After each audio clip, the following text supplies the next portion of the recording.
Hello दोस्तों, कैसे हो आप सब। आशा करते हैं आप सब अच्छे होंगे, मस्त होंगे और अपनी पढ़ाई को एक दिशा दे रहे होंगे। आज हम लोगों का इतिहास का अगला टॉपिक है 1857 की क्रांति। हम लोग आधुनिक भारत का इतिहास एक क्रम में पढ़ते हुए आ रहे हैं।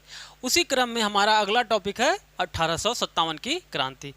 तो आप लोगों को पता है कि अंग्रेजों के खिलाफ एक बड़ा युद्ध अगर कोई था तो वह 1857 की क्रांति थी।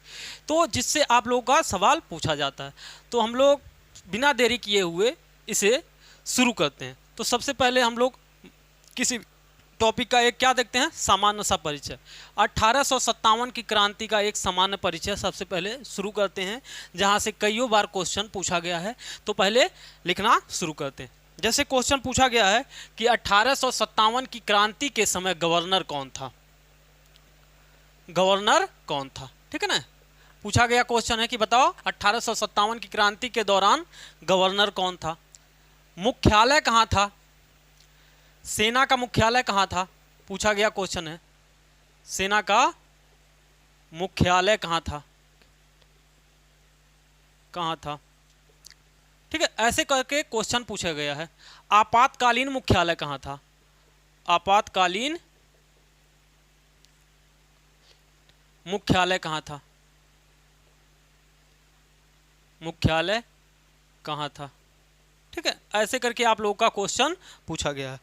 तो सबसे पहले हम आपको बता दें कि गवर्नर कौन था बाबू 1857 की क्रांति के दौरान। तो लॉर्ड कैनिंग थे। कौन थे? लॉर्ड कैनिंग महोदय थे, ठीक है ना। लॉर्ड कैनिंग था। और सेना का मुख्यालय कहां था बाबू? शिमला था। कहां पर? शिमला, शिमला। आपातकालीन मुख्यालय कहां था? इलाहाबाद, इलाहाबाद, ठीक है ना। इलाहाबाद कहां था? इलाहाबाद था। उसके अलावा आप लोगों से अगर पूछ ले कि तोपखाना कहां था बाबू, तो आप लोग लगाओगे मेरठ। कहां पर था बाबू? तोपखाना। तोपखाने का मुख्यालय लिख लो, तोपखाने का मुख्यालय। तोपखाने का मुख्यालय आपका था मेरठ, ठीक है, मेरठ में। तो ये आपके सामान्य सा परिचय है। आपसे क्वेश्चन पूछ लेगा तो आपको ये पता होना चाहिए। मान लो, ठीक है, देखो क्या 1857 की क्रांति के दौरान भारत का गवर्नर जनरल कौन था? तो लॉर्ड कैनिंग था। 1857 की क्रांति के दौरान सेना का मुख्यालय शिमला में था। आपातकालीन मुख्यालय बाबू इलाहाबाद में था। और तोपखाने का मुख्यालय कहाँ था? मेरठ में था। तो ये बात आपको ध्यान में रखना। तो इस प्रकार ये हुआ हमारा सामान्य सा परिचय। अब इसी चीज को लेकर के हम लोग शुरू करते हैं 1857 की क्रांति का कारण। आखिर ऐसा क्या कारण था बाबू जिसकी वजह से आपसे जिसकी वजह से भारत में पहली बार अंग्रेजों के खिलाफ एक बड़े स्तर पर भारतीयों ने युद्ध किया या भाई साहब आंदोलन किया। तो वो कारण क्या था, तो हम लोग एक एक करके इनको जानते हैं, ठीक है ना। उसमें आप देखोगे तो बहुत सारा कारण आपको मिलेगा। जैसे सामाजिक कारण भी आपको मिलेगा, आर्थिक कारण भी मिलेगा, उसके अलावा सांस्कृतिक कारण मिलेगा, धार्मिक कारण मिलेगा, सैनिक कारण मिलेगा, तात्कालिक कारण मिलेगा। तो उनमें से आपसे क्वेश्चन पूछा जाता है, तो हम लोग एक एक करके देखेंगे। जैसे अगर देखा जाए बाबू कारण, अगर 1857 की क्रांति का कारण क्या था, तो कारण से क्वेश्चन बहुत बना है। तो सबसे पहले हम लोग देखेंगे सामाजिक कारण, सामाजिक कारण। उसके बाद देखेंगे बाबू आर्थिक कारण, कि आर्थिक कारण कौन कौन सा था, सामाजिक, आर्थिक। राजनैतिक कारण, राजनैतिक कारण। उसके अलावा बाबू सैन्य कारण, सैन्य कारण। सैन्य कारण के बाद देखेंगे बाबू तात्कालिक कारण, तात्कालिक कारण। अब इनमें से आप एक एक करके हेडिंग आप डालते चलो, ठीक है ना। हालांकि सबसे पहले डालो राजनीतिक कारण, क्योंकि सबसे पहले वो लोग सत्ता जमाएंगे तभी तो समाज में कोई परिवर्तन करेंगे। तो आप लोग डालो पहला हेडिंग राजनीतिक कारण, ठीक है ना। आप लोग डालो राजनीतिक कारण, पहला हेडिंग डालो राजनीतिक कारण। राजनैतिक कारण, कोई बात नहीं है, आगे पीछे से मतलब नहीं है, ठीक है ना, उससे मतलब नहीं है। सामाजिक कारण, ठीक है ना, तो ये है हमारा कारण। अब आप तो सबसे पहले मतलब 1857 की क्रांति के क्या क्या कारण है, तो सबसे पहले राजनीतिक कारण, फिर आर्थिक कारण, फिर सामाजिक कारण, फिर सैनिक कारण और फिर तात्कालिक कारण हम लोग देखेंगे। तो सबसे पहले आप हेडिंग डालिए राजनीतिक कारण। अब राजनीतिक कारण में कौन कौन से कारण थे? आपने देखा होगा कि जब अंग्रेज भारत में आए तो सत्ता प्राप्त किए कैसे? पहले व्यापारी थे, फिर उन लोगों ने धीरे धीरे भारत के राजाओं को हरा करके फूट डालो राज करने की राजनीति अपना करके भारत के अधिकतर भूभाग पर भारत के भारतीय राजवाड़ों को हरा करके उन्होंने सत्ता स्थापित किया। उसके लिए उन लोगों ने कई युद्ध लड़ा, जैसे प्लासी का युद्ध, बक्सर का युद्ध, उसके अलावा बाबू कर्नाटक युद्ध, उसके अलावा सिख युद्ध, उसके अलावा बाबू अफगान, ऐसे करके अपने साम्राज्य को क्या किए? विस्तार कर लिए।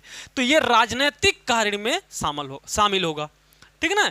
तो ये राजनीतिक, और बाबू इसमें एक एक करके हम लोग देखते हैं। जैसे आपने सुना होगा कि 1798 ईस्वी में सहायक संधि प्रणाली, सहायक संधि प्रणाली, कौन सा बाबू? सहायक संधि प्रणाली, यह भी एक कारण था, ठीक है ना। 1798 में कहा आया था एक सहायक संधि प्रणाली, कौन लाया था बाबू? लॉर्ड वेलेजली के द्वारा। किसके द्वारा बाबू? लॉर्ड वेलेजली के द्वारा। इस लॉर्ड वेलेजली के सहायक संधि प्रणाली के द्वारा बाबू क्या हुआ कि इनने भारत के कई सारे क्षेत्रों को अपने राज्य में मिला लिया, जैसे हैदराबाद, त्रावणकोर, मैसूर, उसके अलावा अवध। तो ये सारे प्रणाली के द्वारा कई राज्यों को अपने क्षेत्र में मिलाया। तो भाई साहब जिन राज्यों को ये अपने में मिला रहे हैं वो क्या करेंगे? समय आने पर भाई साहब प्रतिशोध लेंगे कि नहीं लेंगे? तो ठीक वही हुआ राजनीतिक कारण में पहला कारण, ठीक है ना। समझ में आया होगा आपको, ठीक है ना। अब दूसरा कारण देखो, ये सब हमने पहले ही पढ़ा रखा है। आप जाओगे, आप हिस्ट्री का आप प्ले लिस्ट देखोगे तो उसमें आपको सहायक संधि प्रणाली पूरा पढ़ा दिए, ये सब क्रम से चल रहा है, ठीक है ना। उसके अलावा हमने 1748 में 1848 में 48 में लॉर्ड डलहौजी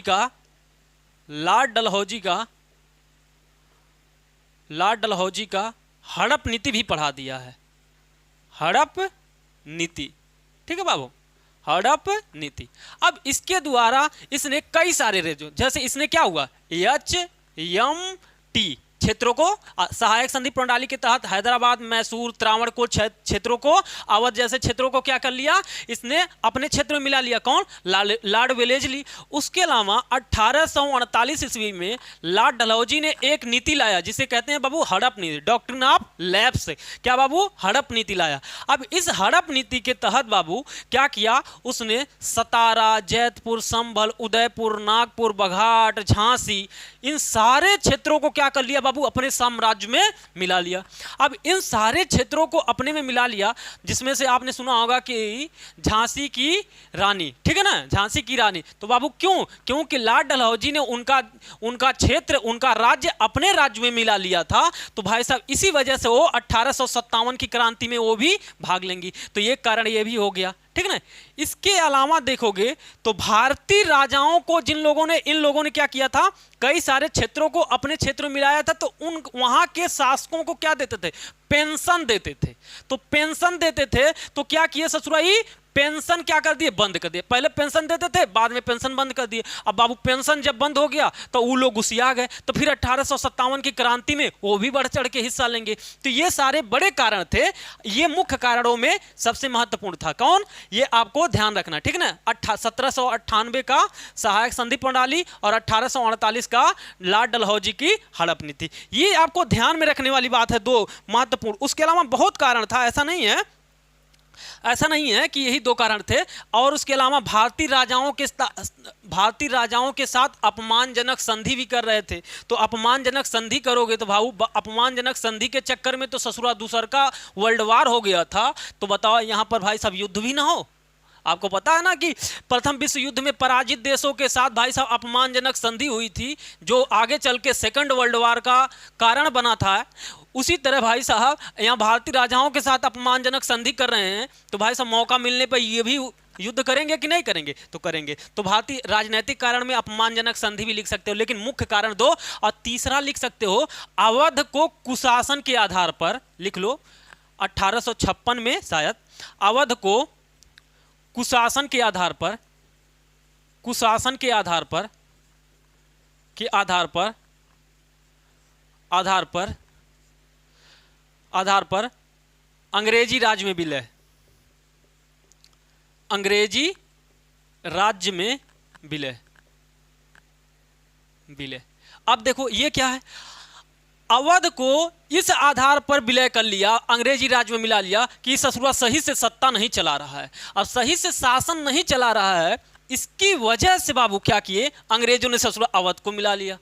तो ये आपको ध्यान में रखना। आप लोग कमेंट करिए कि अवध का विलय कब और किसने किया था, ठीक है ना? अवध का विलय कब और किसने किया था, ठीक है ना? डेट भी लिखना है और कब और किसने किया था, किस गवर्नर ने अवध को अंग्रेजी राज्य में मिलाया था। तो ये तीन मुख्य कारण हम आपको लिखा रहे हैं। कारण तो आपको हम बता दिए, पेंशन वाला, अपमानजनक संधि, ये सब भी था, लेकिन आपको ये तीन चीज याद रखना। अब बाबू आर्थिक कारणों में आ जाओ। आर्थिक कारणों में हमने आपको इसके पहले क्या पढ़ाया है कि अंग्रेजों ने जब, भाई साहब पहला राजनीतिक कारण आपको समझ में आ गया कि जब अंग्रेजों ने भारत के एक बड़े क्षेत्र पर क्या कर लिया, कब्जा कर लिया। तो बाबू कब्जा का मुंह देखने के लिए किया था? नहीं। क्या करने के लिए किया? कब्जा कर लिया तो वहां से क्या चाहिए, टैक्स चाहिए, भू राजस्व वसूल करेंगे और वहां से बाबू सामान खरीदने के लिए सामान वहां से खरीदेंगे, औने पौने दाम पर वहां से सामान खरीद करके ब्रिटेन भेजेंगे और वहां से क्या वसूल करेंगे, भू राजस्व। तो भू राजस्व वसूल करने के लिए उन लोगों ने क्या अपनाया था, तीन प्रकार की नीति अपनाई थी। कौन सा बाबू? आर्थिक नीति में क्या अपनाए थे, भू राजस्व नीतियां, भू राजस्व नीति क्या अपनाए थे बाबू? आर्थिक नीति में भू राजस्व नीति। अब भू राजस्व नीति में कितने प्रकार की नीति थी? आपने देखा होगा कि हमने आपको क्या पढ़ाया, द्वैध शासन पढ़ाया। द्वैध शासन पढ़ाया कि नहीं बाबू? द्वैध शासन पढ़ाया कि नहीं पढ़ाया? उसके अलावा बाबू क्या पढ़ाया, इजारेदारी व्यवस्था पढ़ाई कि नहीं? इजारेदारी व्यवस्था पढ़ाया कि नहीं पढ़ाया? इजारेदारी व्यवस्था पढ़ाया। उसके अलावा बाबू अस्थाई बंदोबस्त पढ़ाया कि नहीं? अस्थाई बंदोबस्त पढ़ाया, बंदोबस्त पढ़ाया। अस्थाई बंदोबस्त पढ़ा दिया ना। अस्थाई बंदोबस्त के बाद पढ़ाया हमने आपको रैयतवाड़ी व्यवस्था। कौन सा? रैयतवाड़ी व्यवस्था। हमने आपको क्या पढ़ाया? रैयतवाड़ी व्यवस्था पढ़ाया। और रैयतवाड़ी व्यवस्था के बाद हमने आपको क्या पढ़ाया? महालवाड़ी व्यवस्था। क्या पढ़ाया बाबू? महालवाड़ी व्यवस्था, व्यवस्था पढ़ाया कि नहीं पढ़ाया? ये सब आपको पढ़ा चुके हैं। आप प्ले लिस्ट में जाएंगे तो ये भू राजस्व नीति में आप देखोगे तो मिलेगा। द्वैध शासन की शुरुआत कब होती है? तो हमने क्या पढ़ाया था? 1765 ईस्वी में। कब बाबू? 1765 में। 1765 में कौन? रॉबर्ट क्लाइव के द्वारा। रॉबर्ट क्लाइव के द्वारा। किसने शुरू किया था बाबू? Robert Clive. द्वैध शासन कौन शुरू किया? Robert Clive. फिर भाई साहब द्वैध शासन को समाप्त करके वारेन हेस्टिंग ने इजारेदारी व्यवस्था शुरू किया। कब बाबू? 1772 ईस्वी में। कब? 1772 में। कौन? Warren Hasting. कौन? Warren Hasting. वारेन हेस्टिंग ने, ठीक है ना। उसके अलावा अस्थाई बंदोबस्त कब आया बाबू? 1792 ईस्वी में। 1792, 1792-93 में, ठीक है ना। 1793 है, 1793, हाँ 1793 में। 1793 में कौन शुरू किया था बाबू? कॉर्नवालिस। कॉर्नवालिस। कौन शुरू किया? कॉर्नवालिस ने। और उसके अलावा रैयतवाड़ी व्यवस्था का शुरू हुआ 1820 में। कौन शुरू किया बाबू? Thomas Munro. Thomas Munro. Thomas Munro कौन शुरू किया? रैयतवाड़ी व्यवस्था कौन शुरू किया? 1820 ईस्वी में टॉमस मुनरो। और कौन थे? कैप्टन रीड भी थे, ठीक है। उसके अलावा 1822 में महालवाड़ी व्यवस्था शुरू किया, जिसके प्रणेता कौन थे बाबू? Holt Mackenzie. Holt Mackenzie. ठीक है ना, हाल्ट मैकेंजी, ये सब आपको पढ़ा चुका हूं, ये आपको ध्यान में रखना है। तो 1857 की क्रांति में भू राजस्व नीति में द्वैध शासन 1765 में रॉबर्ट क्लाइव ने शुरू किया, इजारेदारी व्यवस्था 1772 में वारेन हेस्टिंग ने शुरू किया, अस्थाई बंदोबस्त 1793 में कॉर्नवालिस ने शुरू किया, रैयतवाड़ी व्यवस्था 1820 में टॉमस मुनरो ने शुरू किया, और महालवाड़ी व्यवस्था 1822 में हाल्ट मैकेंजी ने शुरू किया। तो ये सारे के द्वारा किसानों का शोषण होना शुरू हो गया, और किसानों का, भारतीय प्रजा का शोषण बढ़ा बाबू। तो ये आगे चल के जो शोषण का शिकार होंगे वो बाबू बताओ 1857 की क्रांति में बढ़ चढ़ के हिस्सा लेंगे कि नहीं लेंगे? लेंगे। तो एक कारण ये भी है भू राजस्व नीतियां। और भारतीय व्यापारियों के साथ भाई साहब ये क्या करते थे, जबरन भाई साहब औने पौने दामों पर खरीदना शुरू करते थे। तो एक कारण आर्थिक नीति में ये भी आप लगा सकते हो। अब बाबू हम लोग आ जाते हैं क्या, सामाजिक कारण में। अब सामाजिक कारण में आपको पता होगा, इतना मिटा देते हैं, आप क्या करिए इसे स्क्रीनशॉट या आप या लिख ही लिए होंगे, ठीक है ना। तो हम इसे मिटाते हैं क्योंकि मुझे जगह की जरूरत है, ठीक है ना, इतने में हमारा काम होगा नहीं। तो ये कारण आप लिखते चलिए। ये कारण हालांकि हम आपको पढ़ा चुके हैं, लेकिन फिर भी आप क्या करिए, इन चीज़ों को आप नोट करते चलिए, ठीक है ना। नोट करते चलेंगे तो आपके पास एक अच्छा नोट तैयार हो जाएगा, ठीक है ना। तो ये आपको ध्यान में रखना है, ठीक है ना बाबू। अब अगला आ जाते हैं हम लोग सामाजिक कारणों पर। सामाजिक कारणों पर, अब सामाजिक कारणों में अगर हम आ जाएं बाबू, देखते हैं सामाजिक कारणों में। तो आपने देखा होगा कि सामाजिक, देखो हेडिंग डालो सामाजिक कारण। सामाजिक कारणों में देखा होगा तो सती प्रथा का अंत, अभी समझाते हैं। सती प्रथा का अंत, सती प्रथा का अंत। उसके अलावा बाबू लिखो विधवा पुनर्विवाह अधिनियम, विधवा पुनर्विवाह अधिनियम, विधवा पुनर्विवाह अधिनियम, अधिनियम कब आया था? 1856 में। उसके अलावा लिखो बाल विवाह, बाल विवाह एवं कन्या भ्रूण हत्या, कन्या भ्रूण हत्या पाबंदी, कन्या भ्रूण हत्या पाबंदी। अगला लिखो, एक और है ईसाई धर्म का प्रचार प्रसार, ईसाई धर्म का प्रचार प्रसार, प्रचार प्रसार। अब देखो ये चार कारण आपको लिखाया हमने, क्या कि सामाजिक कारण में सती प्रथा का अंत, विधवा पुनर्विवाह का अधिनियम पारित किया जाना, बाल विवाह एवं कन्या भ्रूण हत्या पर पाबंदी, ईसाई धर्म का प्रचार प्रसार। आप वीडियो को रोक करके एक बार सोचो कि ये सारे कारण कैसे क्रांति का बन सकते हैं, ये सब कारण कैसे क्रांति का बन सकता है। तो आपको ध्यान रखना है, अभी आपको समझाते हैं, लेकिन इनमें कुछ और पॉइंट है उसको भी आप नोट कर लो। जैसे सती प्रथा कब शुरू बंद हुआ था बाबू? 1829 ईस्वी में, 1829 ईस्वी में। इसके तहत दो व्यक्तियों का नाम पूछा जाता है, जैसे राजा राम मोहन राय, राजा राम मोहन राय और Lord William Bentinck, Lord William Bentinck, Lord William Bentinck से। अब बाबू विधवा पुनर्विवाह अधिनियम 1856 कब आया था? 1856। अब 1856 में उस समय गवर्नर कौन था बाबू? और एक व्यक्ति और हैं, ईश्वर चंद विद्यासागर, लिख लो ईश्वर चंद विद्यासागर। अभी समझाते हैं, ये क्वेश्चन पूछा गया। उसके अलावा लॉर्ड कैनिंग, लॉर्ड कैनिंग, देखो हम क्या आपको बताना चाह रहे हैं कि सामाजिक कारणों में ये चार प्रावधान थे जो अंग्रेजों के द्वारा किया गया और जिसके प्रतिरोध में आगे चल के 1857 की क्रांति में एक कारण, महत्वपूर्ण कारण बना। अब देखो सामाजिक कारण में सती प्रथा का अंत 1829 ईस्वी में राजा राममोहन राय के प्रयास से लॉर्ड विलियम बेंटिंग के द्वारा किया जाता है। तो पूछता है कि बताओ कि सती प्रथा का अंत किस गवर्नर जनरल ने किया था? तो लॉर्ड विलियम बेंटिंक ने।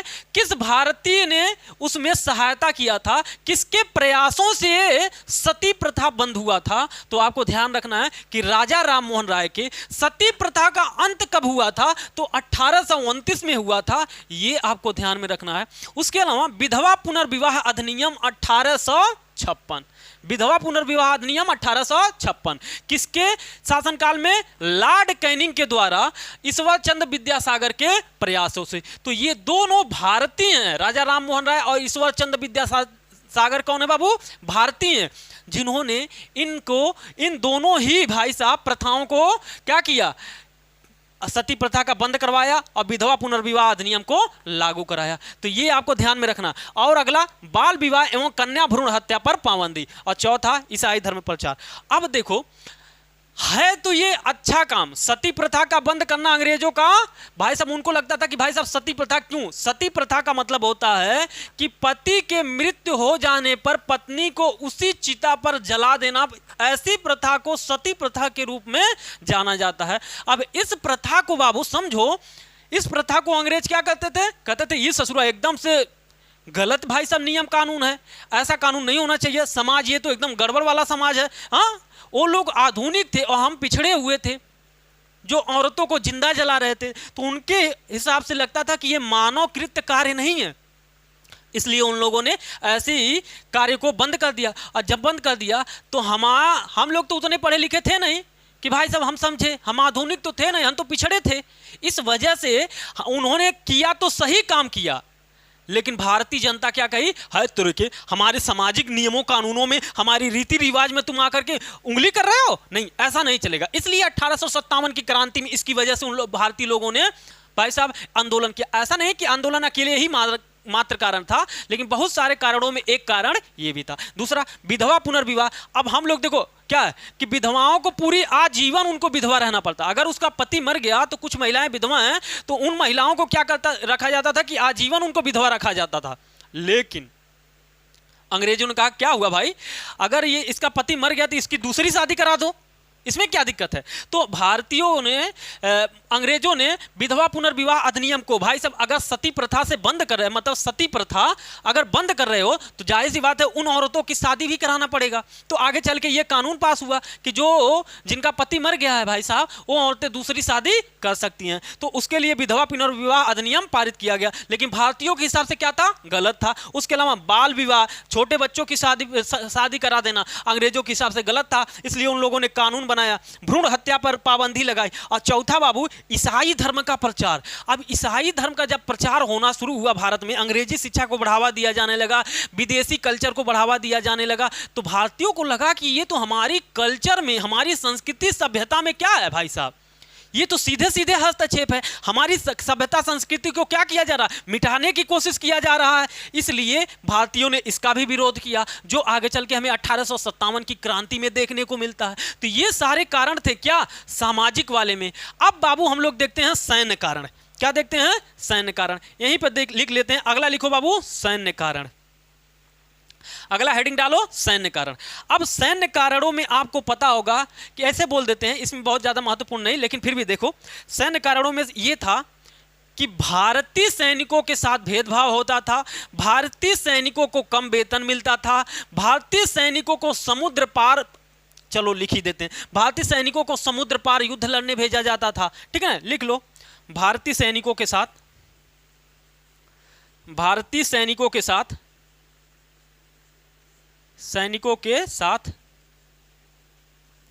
भेदभाव किया जाता था, भेदभाव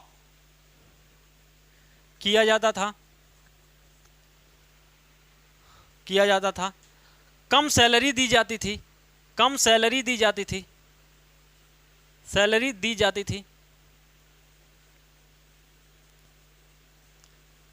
थी, समुद्र पार युद्ध लड़ने भेजा जाता था, समुद्र पार, अभी समझा रहे हैं, समुद्र पार युद्ध लड़ने भेजा जाता था,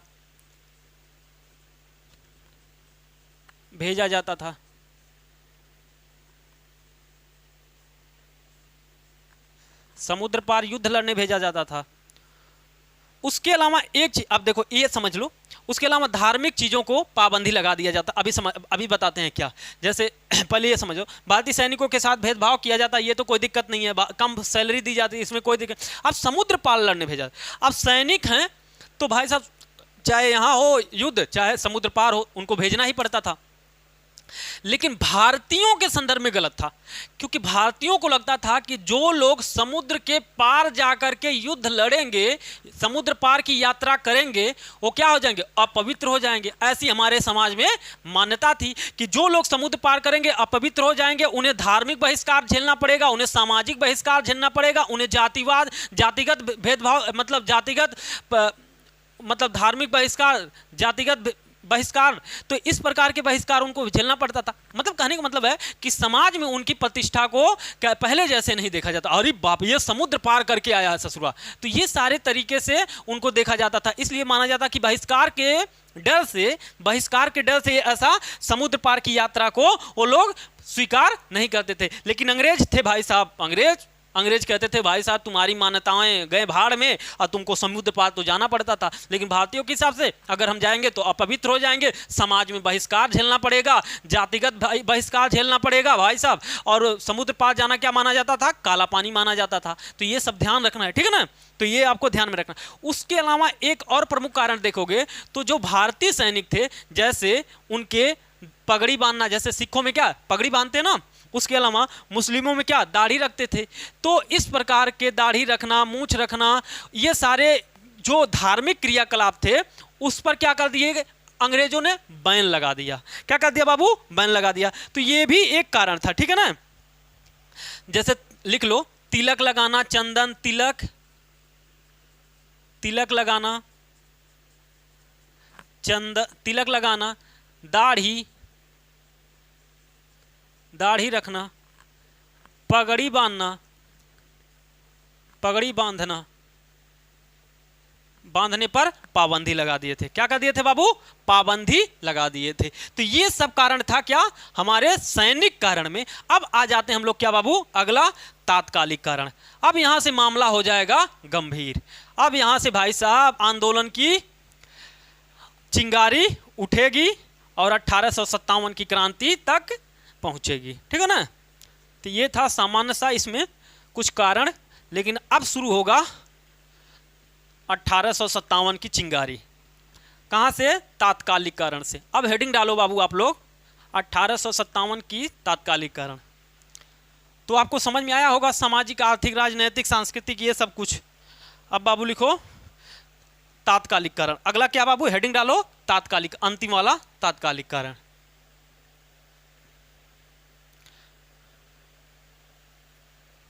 तात्कालिक कारण देखो, सेना है तो सेना को क्या चाहिए होता, बंदूक चाहिए होता है, गोला बारूद चाहिए होता है, ठीक है ना। तो इस प्रकार के चीज चाहिए, जरूरत होती है। तो अंग्रेजों ने सेना के लिए एक नई बंदूक लाया, ठीक है ना। तात्कालिक कारण बता रहे हैं, हेडिंग क्या है आपका, तात्कालिक कारण। लिखो, पहले लिखाई देते हैं। अंग्रेजों ने सेना के लिए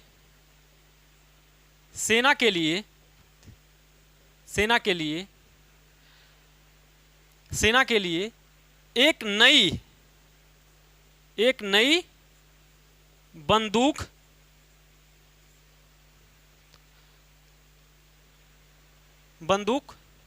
लाया, इंट्रोड्यूस किया। बंदूक ऐसे करो, इंट्रोड्यूस किया, बंदूक शामिल किया।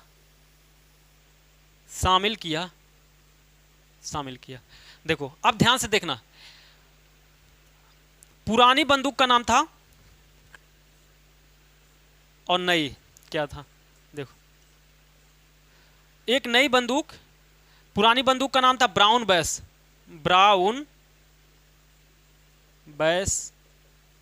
और नई बंदूक का नाम रॉयल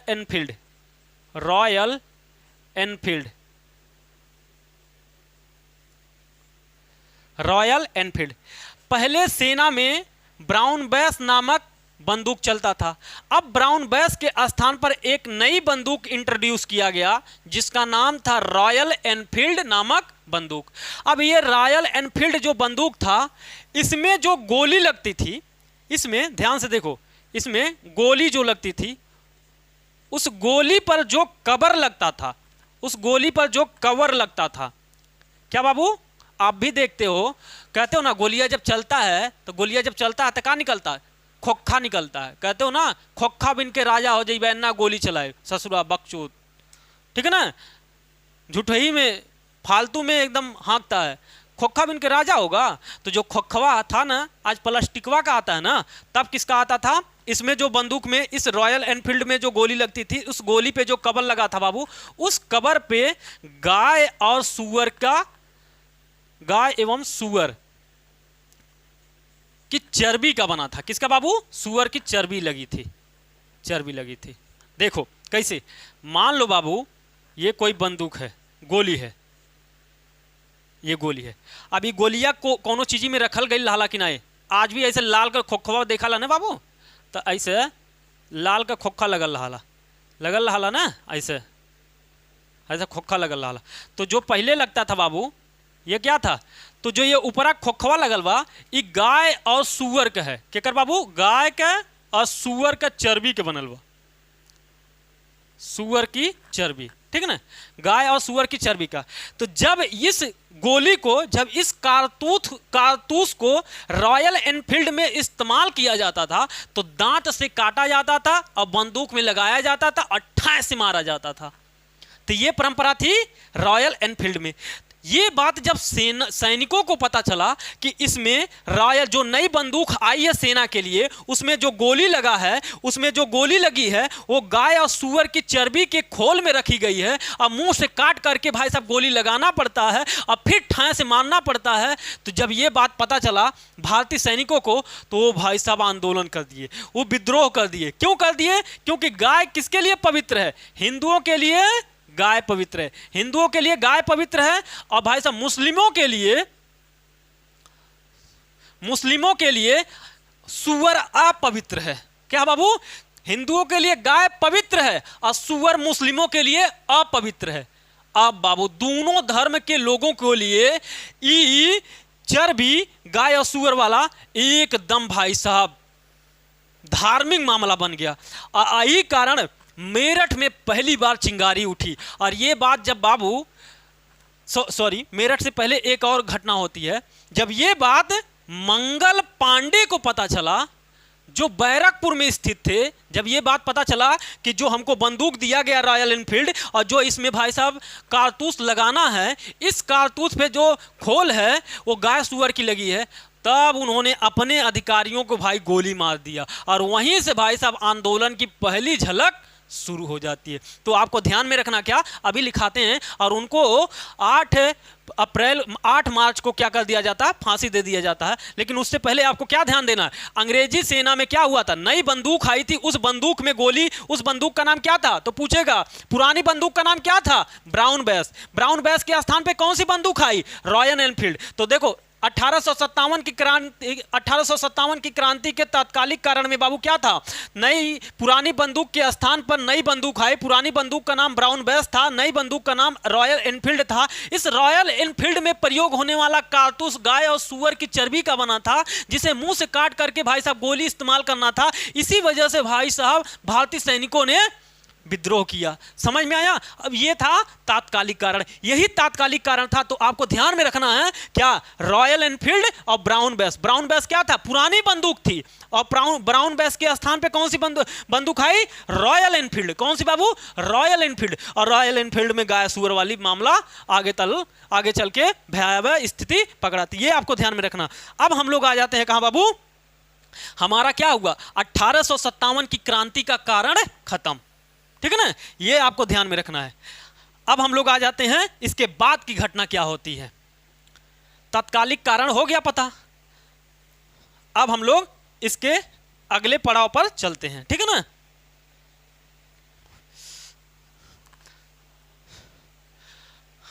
अब देखो बाबू अगले पड़ाव में देखो मंगल पांडे, हेडिंग डालो थोड़ा सा, मंगल पांडे, 4-5 लाइन इनके बारे में है। मंगल पांडे के बारे देखो, मंगल पांडे के बारे में, ये 34वीं नेटिव इन्फेंट्री, 34वीं नेटिव इन्फेंट्री के जवान थे, जवान थे, ठीक है ना। और 34वीं नेटिव इन्फेंट्री कहां स्थित था बाबू? बैरकपुर में। कहां पर? बैरकपुर में। अब बैरकपुर कहां पर स्थित है बाबू? कोलकाता, पश्चिम बंगाल। कहां पर? पश्चिम बंगाल में। कहां थे? बैरकपुर कहां स्थित है? पश्चिम बंगाल में। जब मंगल पांडे को यह बात पता चली कि भाई साहब जो रॉयल एनफील्ड राइफल आया है उसमें गाय और सुअर की चर्बी वाला कारतूस प्रयोग होता है, तब मंगल पांडे भाई साहब धार्मिक व्यक्ति, ये ससुरा हमको गाय मुंह से चबवा दिया। अब भाई साहब अब सोचो, जब गाय के लिए ससुरा आज आंदोलन हो रहा है, सोचो जब इतना पढ़े लिख करके लोग इतना पढ़े हैं, आधुनिक हो गए, उसके बावजूद आज गाय को इतना पवित्र मान रहे हैं, तो सोचो आज से 250 साल पहले का स्थिति रहा होगा।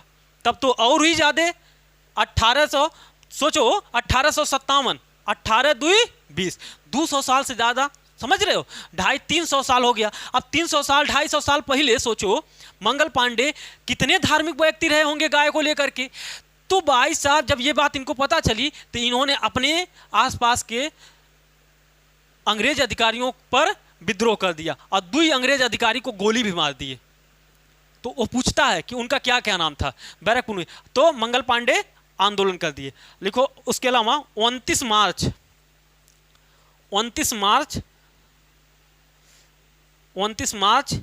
1857 को लेफ्टिनेंट बाग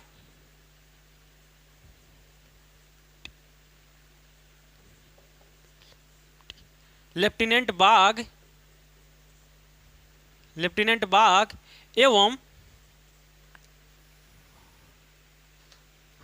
ह्यूसन, लेफ्टिनेंट बाग और एक और व्यक्ति थे ह्यूसन, और सार्जेंट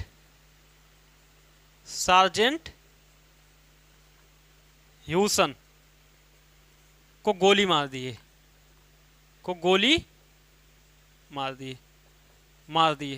ठीक है ना।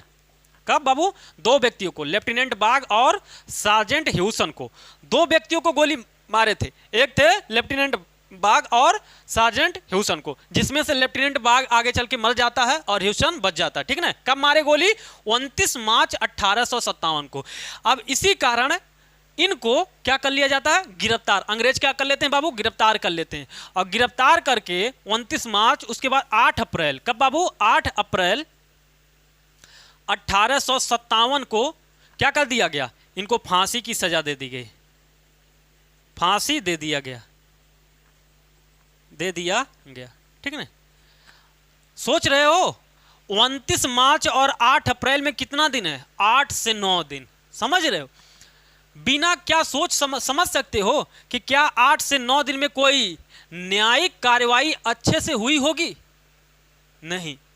तो न्याय के नाम पर अंग्रेजों के शासनकाल में आपके पास बाबा जी का ठुल्लू था, समझ रहे हो? 8 से 9 दिन में इस व्यक्ति को फांसी की सजा दे दी गई। तो ये आपको ध्यान में रखना, ठीक है ना, मंगल पांडे के बारे में। ये 34वीं नेटिव इन्फेंट्री के जवान थे। 34वीं नेटिव इन्फेंट्री जवान कहाँ स्थित था? बैरकपुर में। बैरकपुर कहाँ था? पश्चिम बंगाल में। 29 मार्च 1857 को इन्होंने लेफ्टिनेंट बाग और सार्जेंट ह्यूसन को गोली मार दिए और 8 अप्रैल को 1857 को इनको फांसी दे दिया गया। ये था पूरा मंगल पांडे के बारे में। बाबू समझ में आया? अब हम लोग अगले पड़ाव की तरफ बढ़ते हैं। समझ रहे? ये वाला ये सब समझ गए होंगे, अब ये समझ गए होंगे। अब इस प्रकार आपने देखा कि ये मामला शुरू हो गया। क्या? 1857 की क्रांति का मामला शुरू हो गया, ठीक है ना। कारण देखे हम लोगों ने, कारण में तात्कालिक कारण से कैसे चिंगारी उठी तो कैसे भाई साहब अगला मामला उठा, ये सब कुछ हम लोगों ने देख लिया। अब हम लोगों को अगले पड़ाव की तरफ बढ़ना है कि और क्या क्या घटनाएं घटी हैं। लिखो, 2 लाइन और लिखो। विद्रोह की शुरुआत, विद्रोह की चिंगारी तो हो ही गया भाई साहब, आग लग गया है, बस एकदम दहकना बाकी है। विद्रोह की शुरुआत कब होती है? 10 मई 1857 को कहां से? मेरठ से। कहां से बाबू? मेरठ से। देखो मेरठ के सिपाही, मेरठ के सैनिक विद्रोह करते हैं कब? 10 मई 1857 को। कब बाबू? 10 मई 1857 को मेरठ में क्या होता है? विद्रोह होता है। मेरठ के सैनिकों के द्वारा विद्रोह होता है। अब विद्रोह करने के बाद मेरठ से अब भाई साहब उनको चाहिए था नेता। क्या चाहिए था? नेता। अब उन लोगों ने सोचा कि नेता किसको बनाया जाए जो नेतृत्व कर सके। तब इन यहाँ के जो मेरठ के सैनिक थे उनके दिमाग में आया, अरे अभी तो भारत का मुगलिया बादशाह जिंदा है ससुरा। कहां पर है वो? दिल्ली। तो मेरठ से दिल्ली, मेरठ से घुड़सवारी करते हुए ये सैनिक दिल्ली पहुंचे और दिल्ली में जाकर के मुगल बादशाह बहादुर शाह जफर को इन लोगों ने क्या कर दिया बाबू? भारत का बादशाह घोषित किया और 1857 की क्रांति का नेता घोषित कर दिया। और वहीं से भाई साहब आंदोलन एकदम धुआंधार शुरू। तो पूछेगा क्वेश्चन कि बताओ विद्रोह की शुरुआत कब होती है? तो 10 मई 1857 को। आगे 11 मई 1857 को कहां पहुंचे? दिल्ली पहुंच गए। कहां पहुंच गए बाबू? दिल्ली पहुंचे। तो ये आपको ध्यान में रखना है, ठीक है ना। यही सैनिक जो मेरठ में आंदोलन किए थे और मेरठ से चल करके 1857 में दिल्ली पहुंचे। तो दिल्ली पहुंचने के बाद क्या काम किए? एक तो मुगल बादशाह बहादुर शाह जफर को, मुगल बादशाह बहादुर शाह जफर को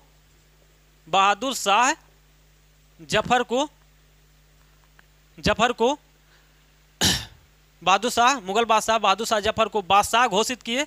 बादशाह घोषित किए, ऐसे लिख लो, घोषित किए, ठीक है ना। और इस प्रकार आंदोलन, ठीक है ना, इस प्रकार आंदोलन शुरू हो गया।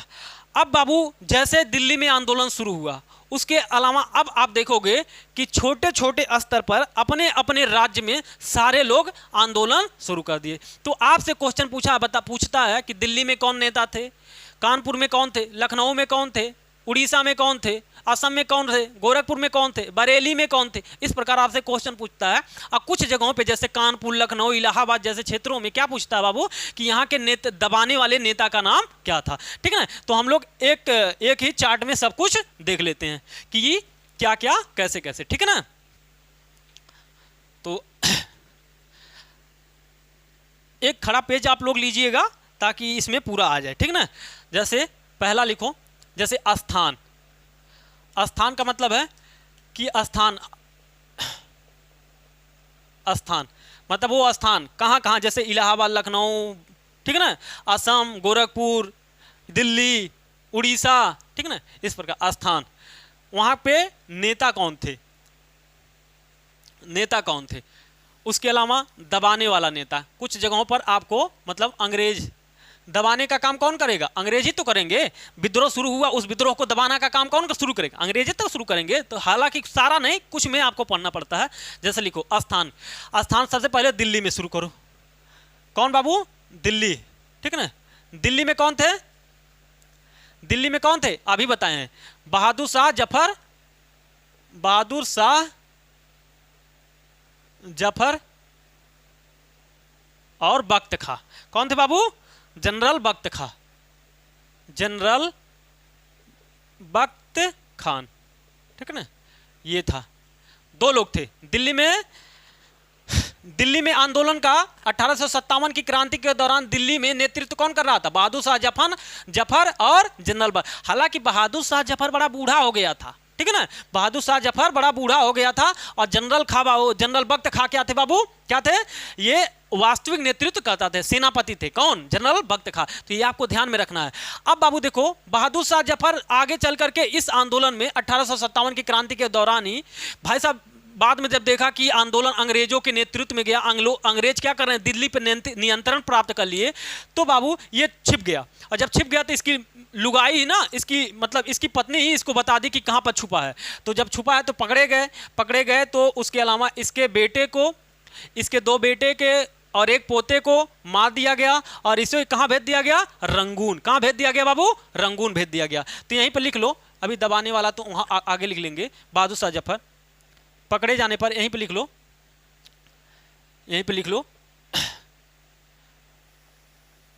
आगे आगे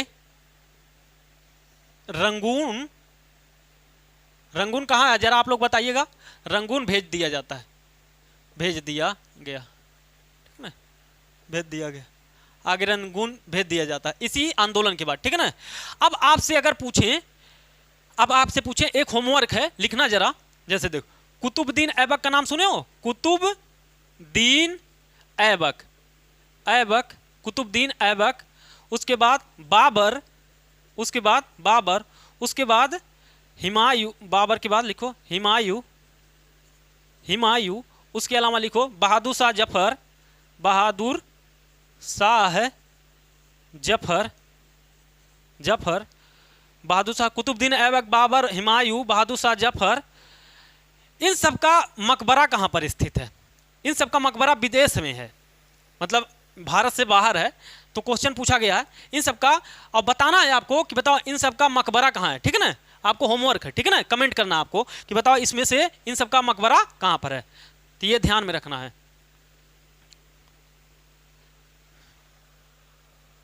अब देखो ये बाबू आगे इनको बहादुर शाह जफर कहाँ चले जाते हैं? रंगून चले जाते हैं, आपको बताना है, ठीक है ना। अब दूसरा लिखो दिल्ली के बाद लिखो, दिल्ली के बाद लिखो लखनऊ, लखनऊ, लखनऊ में कौन थे बाबू? लखनऊ में नेता कौन थी? बेगम हजरत महल, बेगम हजरत महल, और उनका अल्पवयस्क पुत्र बिरजिस कादिर, बिरजिस कादिर, ठीक ना।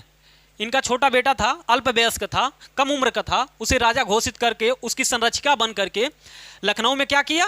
आंदोलन शुरू कर दिया। कौन? बेगम हजरत महल, ठीक है ना।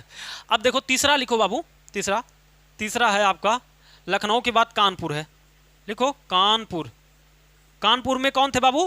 तात्या टोपे, पहले ऐसे लिखो तात्या टोपे थे। कानपुर में नाना साहब और तात्या टोपे, नाना साहब, नाना साहब और तात्या टोपे, तात्या टोपे, ठीक है। अब आप लोग बताओ कि नाना साहब का वास्तविक नाम और तात्या टोपे का वास्तविक नाम क्या था? आप लोग वीडियो रोक करके कमेंट करो कि क्या इन दोनों का नाम क्या क्या था, उसके बाद हम बताते हैं, ठीक है ना। नाना साहब का नाम क्या था बाबू? लिखो नाना साहब का नाम आपका था रामचंद्र पांडुरंग, नाना साहब का नाम था रामचंद्र पांडुरंग, पांडुरंग, नाना साहब का नाम था रामचंद्र पांडुरंग।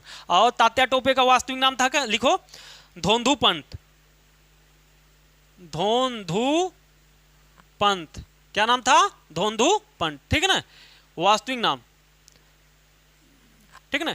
नाना साहब का नाम क्या था? रामचंद्र पांडुरंग। तात्या टोपे का क्या नाम था? धोंधू पंत था, ठीक है ना, ध्यान रखना। कानपुर में 1857 की क्रांति का नेता कौन था? नाना साहब और तात्या टोपे, समझ गए ना। दो दो लोग हैं, अभी तक दो दो वाले हम लोग लिखे हैं, ठीक है ना, ये आपको ध्यान में रखना है। अब लिखो अगला चौथा, कानपुर के बाद लिखो बाबू अगला लिखो चौथा, चौथे में लिखो झांसी,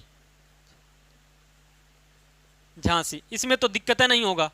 रानी लक्ष्मीबाई, क्यों बाबू? रानी लक्ष्मीबाई, लक्ष्मीबाई, रानी लक्ष्मीबाई। अब बताओ रानी लक्ष्मीबाई के पति का नाम क्या था? इनका और भी नाम था। रानी लक्ष्मीबाई का नाम लिखो छबीली, छबीली मनु, छबीली मनु, मणिकर्णिका, तीन नाम था इनका नाम, मणिकर्णिका, कर्णिका, ठीक है ना, मणिकर्णिका, तीन नाम था, लिख लो मनु, छबीली, मणिकर्णिका। इनके पति का नाम लिख लो, पति का नाम और दत्तक पुत्र का नाम, दत्तक पुत्र, ठीक है ना। पति का नाम क्या था? लिखो गंगाधर राव, गंगाधर राव, और पुत्र, दत्तक पुत्र का नाम दामोदर, दामोदर राव, ठीक है ना, दामोदर राव, और पति का नाम गंगाधर राव और दत्तक पुत्र का नाम, गोदलीय पुत्र का नाम दामोदर राव। आपको ध्यान रखना। रानी लक्ष्मीबाई का नाम छबीली, मनु, मणिकर्णिका। अब आपसे पूछे कि बताओ ये युद्ध लड़ते हुए कहां पर मारी गई थी, तो आपको बताना है, लिख लो। ये युद्ध करते हुए लिखो, ग्वालियर के किले में इनका मृत्यु होता है। ग्वालियर, दिखाई नहीं दे रहा होगा ना, लिख लो, इधर लिख लो, यहीं पे लिख लो, ग्वालियर के किले में इनका मृत्यु होता है। रानी लक्ष्मीबाई के, यहां पर लिख लो,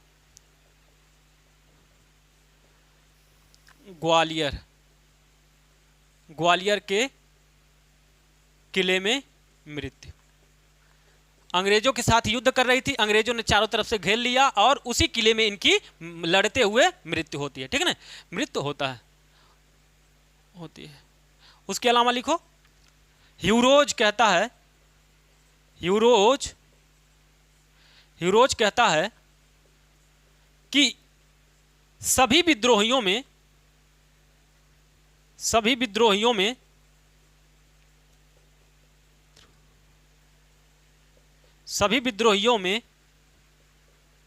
एकमात्र मर्द थे, एकमात्र मर्द थे। ठीक है ना, यह किसके बारे में कहा जाता है? यह कहा जाता है बाबू रानी लक्ष्मीबाई के बारे में, लक्ष्मीबाई के बारे में। ठीक है ना, ध्यान रहे। तो कौन कहा था? ह्यूरोज कहा था कि सभी विद्रोहियों में एकमात्र मर्द कौन है? रानी लक्ष्मीबाई। ये बात कौन कहा था? ह्यूरोज। किसके लिए कहा था? रानी लक्ष्मीबाई के लिए। कब? जब वो ग्वालियर के किले में मारी जाती हैं तो उनके लड़ने से इतनी मतलब बढ़ चढ़ के हिस्सा लिया, अंग्रेजों को भाई साहब नाको चने चबवा दिया। इस वजह से अंग्रेजों को लगा यार कि सच में ये एकमात्र मर्द थी जो इतने आक्रामक तरीके से अंग्रेजों को परास्त किया। हालांकि भले ही लड़ते हुए वो मारी जाती हैं, इसी वजह से ह्यूरोज प्रसन्न होकर के, खुश होकर के, उनकी प्रतिभा से खुश होकर के ह्यूरोज कहता है कि ये सभी विद्रोहियों में एकमात्र मर्द थे। ठीक है ना, तो ये ध्यान रखना किसके लिए कहा गया था, कौन कहा था। ठीक है ना, तो ये था हमारा रानी लक्ष्मीबाई के लिए। तो आपने देखा कितना, अभी 4 हुआ, अभी हमें बहुत सारा लिखना है। ठीक है ना, अब हमको क्या करना है, एक चीज और लिखना है।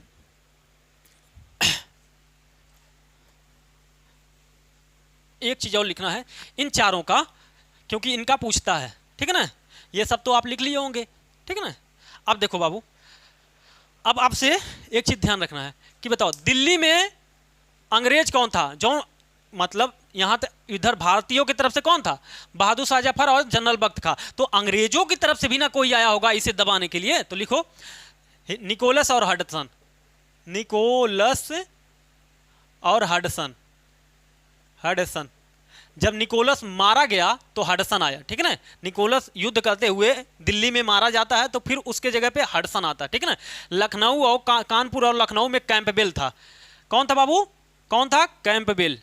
कैंपबेल पूछेगा कि बताओ, कानपुर में भी लिख लो कैंपबेल। कैंपबेल कौन था? कैंपबेल था। ठीक है ना, और झांसी में तो हमने लिखा ही दिया, कौन? ह्यूरोज था। ठीक है ना, ह्यूरोज। ठीक है ना, कौन था? ह्यूरोज। तो कम से कम ये 4 आपको याद होना चाहिए। ठीक है ना, ये चारों याद होना चाहिए। हमने क्या बताया? दिल्ली के आंदोलन को दबाने वाला नेता कौन था? निकोलस और हडसन। लखनऊ में कौन था? कैंपबेल। कानपुर में भी कौन था? कैंपबेल। उसके अलावा झांसी में कौन था? ह्यूरोज था। तो ये 4 तो कम से कम याद होना चाहिए। उसके अलावा भाई साहब अब ऑनलाइनर वाला है जो जल्दी जल्दी आपका हो जाएगा। ठीक है ना, तो ये आपने लिख लिया होगा चारों। अब हम क्या करते हैं, मिटाते हैं एक बार। अब आसान आसान वाला बचा है, ये बड़ा, इसमें आपने देखा कि 2-2 है। ठीक है ना, तो ये आपको ध्यान में रखना है।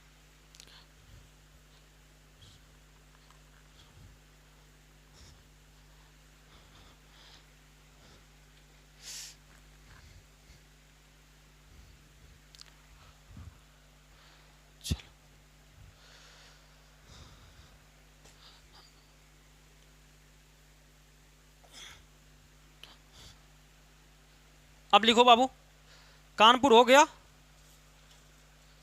अब लिखो कानपुर के बाद लिखो बाबू जगदीशपुर। 4 हुआ था ना, अब लिखो 5वां। अब जगदीशपुर।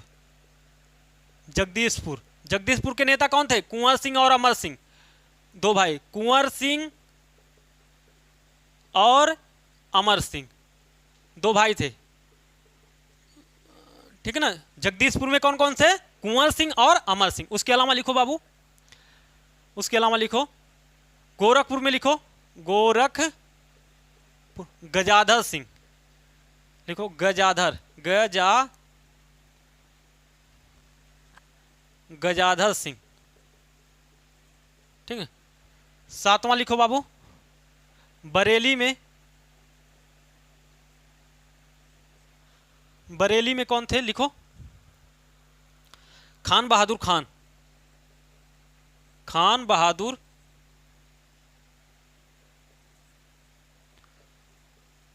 एक मिनट दोस्तों,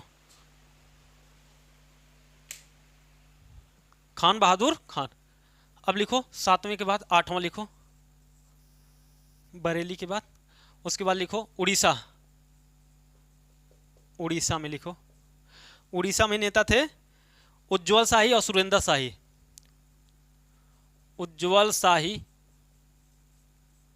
और सुरेंद्र शाही, दो व्यक्ति थे, सुरेंद्र शाही, ठीक ना। उज्जवल शाही और सुरेंद्र शाही कहाँ के थे, उड़ीसा के। नौवां लिखो बाबू, उड़ीसा के बाद हो गया अभी असम है, हाँ असम, मनीराम दत्त, मनीराम दत्त, असम में कौन नेता थे, मनीराम दत्त। अगला लिखो 10वां, उड़ीसा हो गया। अब लिखो मेरठ में, एक बच्चा मेरठ,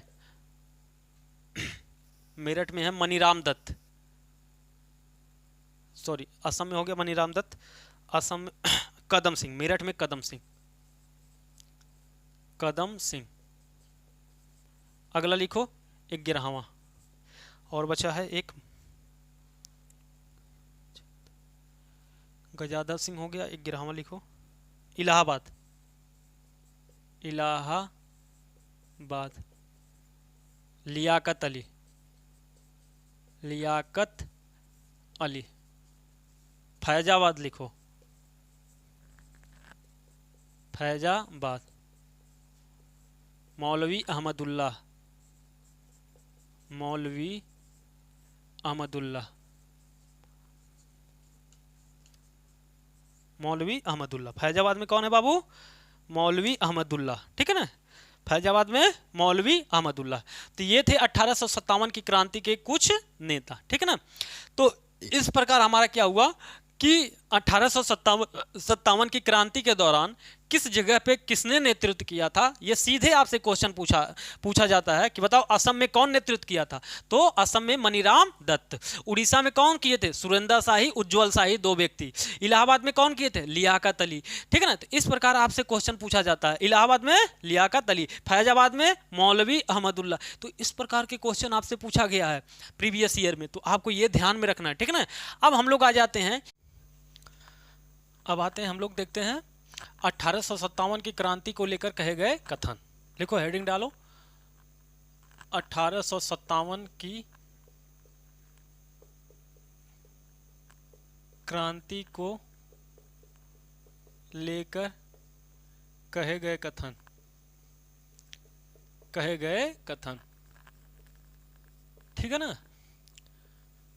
ये हेडिंग डालो और पहला नंबर लिखो बाबू, पहला नंबर आपका है first war of independence, first war of independence.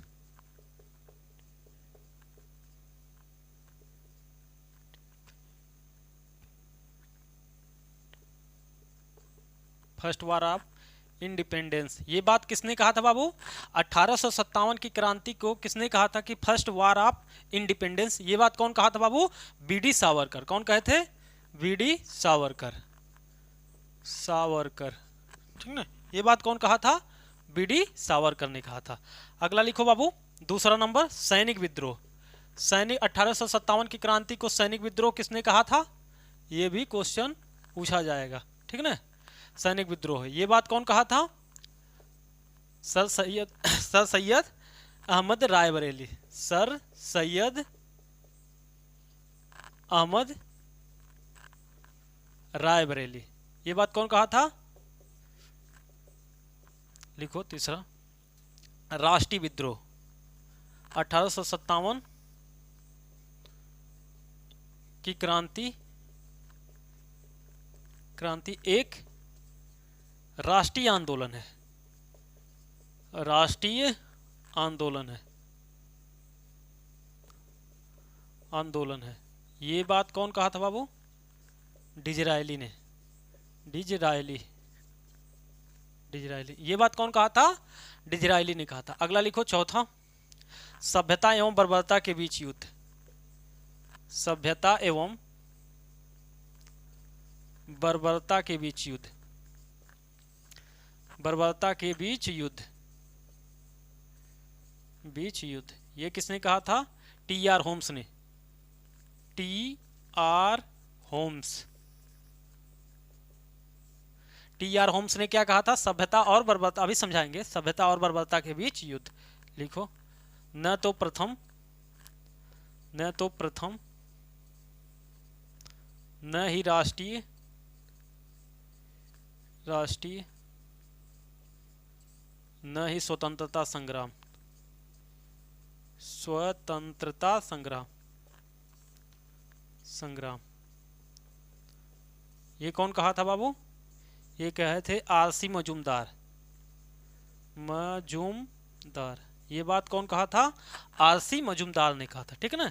तो ये था छठा, लिख लो, आउटरम टेलर का मुस्लिम षड्यंत्र, मुस्लिम षड्यंत्र।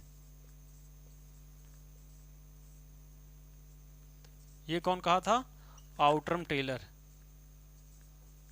आउटरम और टेलर ने, आउटरम टेलर, ऐसे करके याद कर लेना। देखो क्या है, 1857 की क्रांति को लेकर के कहे गए शब्द, जैसे कहे गए कथन। पूछता है कि बताओ 1857 की क्रांति पर आपका मत क्या है? तो बीडी सावरकर ने कहा कि यह प्रथम फर्स्ट वार ऑफ इंडिपेंडेंस है। क्या कहा बाबू? बीडी सावरकर ने क्या कहा? यह प्रथम स्वतंत्रता संग्राम था, ठीक है ना। सर सैयद अहमद राय बरेली ने क्या कहा? सैनिक विद्रोह कह के बताया इन्होंने, ठीक है ना। डिजरायली ने क्या कहा? कि यह राष्ट्रीय आंदोलन था, ठीक है ना। टी आर होम्स ने क्या कहा? सभ्यता और बर्बरता के बीच युद्ध। सभ्यता मतलब अंग्रेज क्या थे? सब। बर्बर मतलब हम भारतीय, अर्थात अंग्रेजों और भारतीयों के बीच जो भाई साहब युद्ध हुआ, वो उसका तुलना कहा कि भाई साहब हम अंग्रेज सभ्य थे और ये भारतीय बर्बर। तो सभ्यता और बर्बरता के बीच युद्ध कौन कहा? T R Holmes. और न तो प्रथम, न ही राष्ट्रीय, न ही स्वतंत्रता संग्राम, ये बात कौन कहा था? आरसी मजूमदार ने। कौन कहा था बाबू? आरसी मजूमदार। और मुस्लिम षड्यंत्र कहता है कि भाई साहब 1857 की क्रांति जो है ना, ये मुस्लिम षड्यंत्र, क्योंकि आपने देखा कि अधिकतर मुस्लिम नेता थे इसमें, इस वजह से कहता है कि ये मुस्लिम षड्यंत्र था। कौन? Outram Taylor. तो ये कुछ बातें हैं आपको ध्यान में रखना। क्या? 1857 की क्रांति को लेकर कहे गए कथनों में, ठीक है ना। अब आ जाते हैं कि 1857 से संबंधित कुछ पुस्तकें हैं, उसको भी लिख लेते हैं। तो लिखो, ये तो याद ही हो गया, फर्स्ट वार ऑफ इंडिपेंडेंस, ये आपको ध्यान में रखना, ठीक है ना। यहीं पे लिख लो, बुक लिख लो, बुक यहीं पे लिखो, लिखो 1857 the great rebellion, 1857 the great rebellion, great rebellion, rebellion. इसके लेखक कौन है बाबू? अशोक मेहता। लिखो, इसके लेखक अशोक मेहता, अशोक मेहता। लिखो, दूसरी पुस्तक का नाम लिखो बाबू 1857। 1857 पुस्तक के लेखक यशयन सेन है, यशयन सेन, ठीक है ना, उनका नाम ही, ठीक है ना, यशयन सेन। 1857 पुस्तक के लेखक यशयन सेन। तीसरा पुस्तक लिखो, एक और पुस्तक है द ग्रेट रिबेलियन, हो गया। बस इतना रहने दो, दो ही रहने दो, ठीक है, दो इसमें रहने दो पुस्तकों में। 1857 से संबंधित पुस्तक है the great rebellion, Ashok Mehta, और 1857 कौन लिखे थे? एसएन सेन लिखे थे, ठीक है ना। अब हम लोग आ जाते हैं कुछ और 1857 की क्रांति के बाद और कुछ घटनाएं घटी हैं, उनको देख लेते हैं। जैसे 1857 के बाद आया था बाबू महारानी विक्टोरिया का घोषणा पत्र। क्या आया था बाबू? 1857 की क्रांति के बाद आया था महारानी विक्टोरिया का घोषणा पत्र। उसमें कुछ चीजें हैं जो महत्वपूर्ण हैं, जो आपसे क्वेश्चन पूछा जाता है डायरेक्ट, तो उसे भी हम लोग देख लेते हैं, ताकि 1857 की क्रांति से बाबू इससे बाहर कुछ क्वेश्चन आपका ना बने, ठीक है ना, इससे बाहर आप लोगों का कोई क्वेश्चन ना बने। अब लिखो 1858 का, 1858 का महारानी महारानी विक्टोरिया का महारानी का घोषणा पत्र, ऐसे करके लिखो, महारानी का 1858 के महारानी का घोषणा पत्र, ऐसे लिखो, घोषणा पत्र, ठीक है। देखो 1857 की क्रांति के बाद ब्रिटेन की महारानी ने एक घोषणा पत्र जारी किया जिसे 1858 का महारानी का घोषणा पत्र के नाम से जाना जाता है। इस घोषणा में क्या था बाबू? सबसे पहले तो आपको ये जानना है कि इस घोषणा पत्र में क्या था। तो सबसे पहले बाबू ये जानो कि इसे पढ़ा कौन था। पढ़ा था बाबू कौन? लॉर्ड कैनिंग ने। कौन पढ़ा बाबू? लॉर्ड कैनिंग ने पढ़ा था। लॉर्ड कैनिंग ने पढ़ा था। कहाँ पढ़ा था बाबू? कहाँ पढ़ा गया था? घोषणा पत्र कहाँ पढ़ा गया था? इलाहाबाद में पढ़ा गया था। इलाहाबाद में पढ़ा गया था। इलाहाबाद में पढ़ा गया, ठीक है ना, इलाहाबाद में। ये ध्यान है। इसकी प्रावधान क्या थे, मतलब इसमें क्या क्या लिखा गया था, ये भी देख लेते हैं। प्रावधान क्या था? प्रावधान ध्यान से देखते हैं हम लोग। प्रावधान था बाबू कि 1857 की क्रांति के क्या क्या कारण थे। आपने देखा कि क्या क्या बहुत सारे कारण थे। तो उन कारणों में एक कारण था क्या बाबू आपका? आपने सुना होगा कि एक कारण था कि हड़प नीति। तो हड़प नीति क्या था बाबू? हड़प नीति को समाप्त किया गया। हड़प नीति को समाप्त किया गया। कौन लाया था? लॉर्ड डलहौजी। समाप्त किया गया। इस घोषणा के द्वारा हड़प नीति को समाप्त किया गया। दूसरा बाबू लिखो, गवर्नर जनरल का पद समाप्त किया गया। गवर्नर जनरल का पद समाप्त किया गया। समाप्त किया गया, ठीक ना, समाप्त कर दिया गया। और गवर्नर जनरल के जो पद था उसे समाप्त किया गया। उसके स्थान पर एक दूसरा पद लाया गया। क्या? वायसराय का पद सृजित किया गया।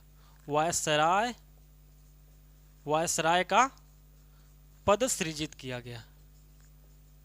सृजित किया गया। और क्या किया गया था बाबू? और लिखो, ईस्ट इंडिया कंपनी का शासन समाप्त किया गया। ईस्ट इंडिया कंपनी का शासन समाप्त किया गया। शासन समाप्त किया गया।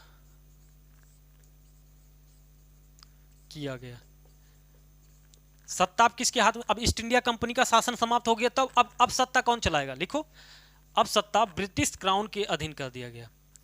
भारत का शासन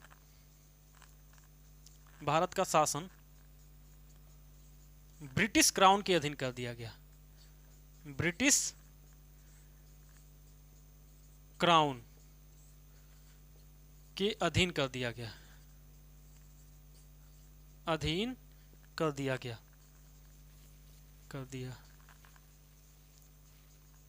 समझ में आया? तो देखो 1858 का महारानी का घोषणा पत्र, इसे पढ़ा कौन था? लॉर्ड कैनिंग के द्वारा। कब पढ़ा गया था? इलाहाबाद में। इसमें प्रावधान क्या थे बाबू? हड़प नीति को समाप्त कर दिया गया था। गवर्नर जनरल का पद समाप्त कर दिया गया। और गवर्नर जनरल का पद जब समाप्त किया गया तो उसके स्थान पर एक नया पद सृजित किया गया जिसे वायसराय का पद कहते हैं। क्या कहते हैं बाबू? वायसराय का पद कहते हैं। उसके अलावा वायसराय के पद के साथ ही आपको पता है कि ईस्ट इंडिया कंपनी का जो क्या था? शासन समाप्त कर दिया गया। और ईस्ट इंडिया कंपनी से सत्ता लेकर के ब्रिटेन की राजा के अधीन कर दिया गया, अर्थात ब्रिटिश क्राउन के अधीन कर दिया गया। अब सत्ता सीधे किसके अधीन हो गया? ब्रिटेन के राजा या रानी के अधीन हो गया। और वही वायसराय के द्वारा शासन करेंगे, ठीक है ना। तो ये सब आपको ध्यान में रखना, ठीक ना। 1858 के महारानी का घोषणा पत्र कौन पढ़ा था? Lord Canning. कहाँ पढ़ा गया था? इलाहाबाद में पढ़ा गया था। ये सब आपको ध्यान में रखना। अब हम लोग थोड़ा सा और इसमें बचा है कि जब 1857 की क्रांति हो गई बाबू, ये था प्रावधान, ये सब ध्यान में रखना है। छोटे छोटे चीज हैं, सब 1857 की क्रांति से संबंधित हैं, ठीक है ना। ये सब आपको ध्यान में रखना है। अब एक चीज आपको और ध्यान में रखना पड़ेगा, जैसे मानो आपको पता है कि 1857 की क्रांति के बाद सेना का पुनर्गठन हुआ। उसके लिए सैन्य पुनर्गठन किया गया। उसके लिए 2 कमीशन का गठन हुआ। दो कमीशन आपको पढ़ना होता है। जैसे एक कमीशन है पील कमीशन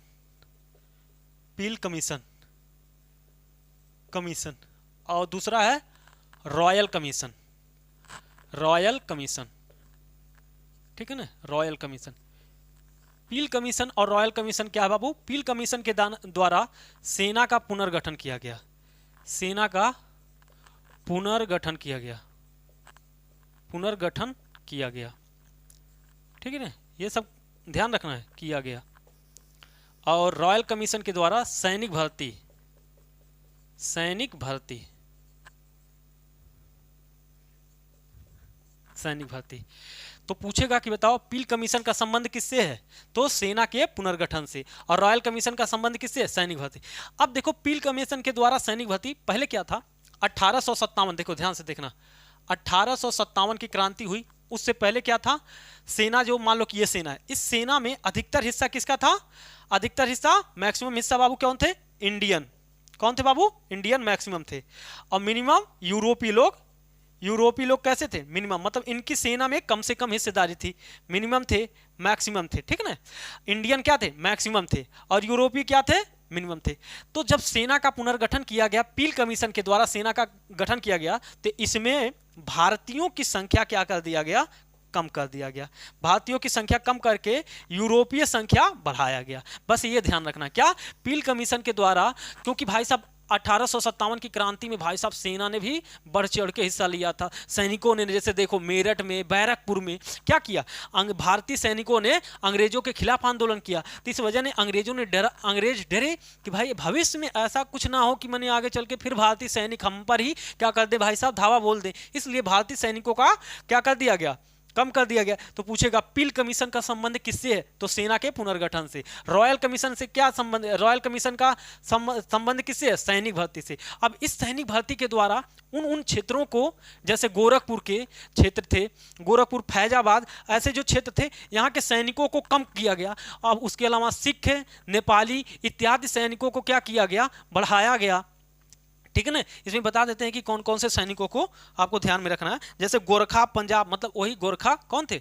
गोरखा सैनिक, सिख सैनिक और पंजाब, ये वाला जो क्षेत्र था, यहाँ के सैनिकों को अधिक से अधिक भर्ती दिया गया इस सैनिक रॉयल कमीशन के द्वारा। और बाबू फैजाबाद, गोरखपुर जैसे क्षेत्रों के सैनिकों को कम से कम, क्योंकि इन्होंने आंदोलन में बढ़ चढ़ के हिस्सा लिया था, ठीक है ना। तो ये आपको ध्यान में रखना है। तो पील कमीशन और रॉयल कमीशन का संबंध आप समझ गए होंगे। अब आपको एक डाटा बताते हैं कि जैसे देखो पील कमीशन में पहले 2,38,000, 2,38,000, और बाद में क्या कर दिया गया बाबू? 1,40,000, 1,40,000, 1,40,000।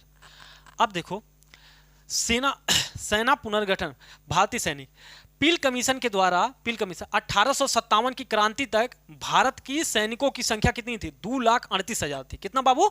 2,38,000 था।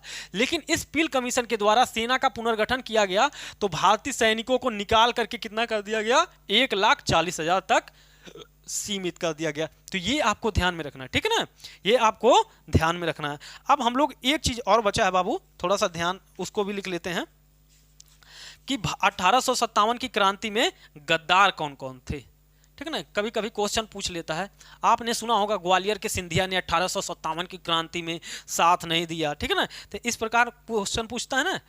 अंग्रेजों के 1857 लिखो, 1857 में अंग्रेजों के समर्थक राज्य, अंग्रेजों के समर्थक राज्य, ये चल नहीं रहा है, 1 मिनट रुक जाओ। अंग्रेजों के समर्थक राज्य,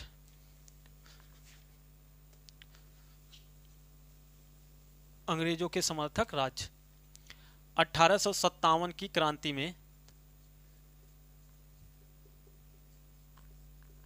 में, अंग्रेज समर्थक राज्य, अंग्रेज समर्थक राज्य, ठीक है। अंग्रेज समर्थक राज्य वो कौन कौन? जैसे पटियाला के नवाब थे, पटियाला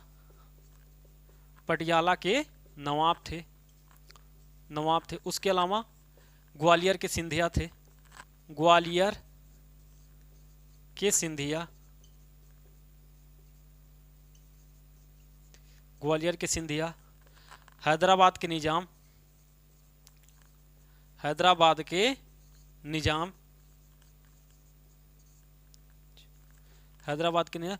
जौनपुर के शासक। उसके अलावा लिख लो पटौदी के नवाब थे एक, पटौदी, पटौदी के नवाब। उसके बाद लिखो जौनपुर के एक, जूनागढ़, सॉरी जूनागढ़ के नवाब, जूनागढ़ के नवाब। दो तो आपके ग्वालियर के सिंधिया और हैदराबाद के निजाम तो आपको याद ही रखना है, ठीक है ना। अगर माना जाता है कि अगर ग्वालियर के सिंधिया और हैदराबाद के निजामों ने 1857 की क्रांति में भारतीयों का साथ दिया होता तो शायद अंग्रेजों का अस्तित्व 1857 की क्रांति में ही समाप्त हो गई होती, लेकिन इसमें इन लोगों ने साथ दिया। एक लिख लो भोपाल के नवाब, भोपाल, भोपाल के नवाब भी नवाब, ठीक है। लेकिन इन लोगों ने अंग्रेजों का साथ दिया, इस वजह से 1857 की क्रांति असफल हुई, ठीक है। अब आप लोग जवाब दो, कमेंट करना है आप लोग को कि 1857 की क्रांति के असफलता का कारण क्या था। 2-3 कारण आप बताना, ठीक है। कारण तो पूछे वाला ही सब कुछ है, आपने देखा, तो आपको बस इतना बताना है कि 1857 की क्रांति जो हुई थी वो असफल क्यों हुई, असफलता के कारण क्या है, 3-4 आप लोग बताना, ठीक है ना। तो ये था हमारा 1857 की क्रांति। अब आपसे एक बात कहना है कि जो लोग पिछला वीडियो नहीं देखे हैं वो क्रम से देखते आए ताकि आप लोगों का क्रमबद्धता बनी रहे। आप पीछे वाला वीडियो नहीं देखते हो, आगे वाला देखते हो, इससे क्या होता है कि कुछ चीज़ें आपको नहीं समझ में आए।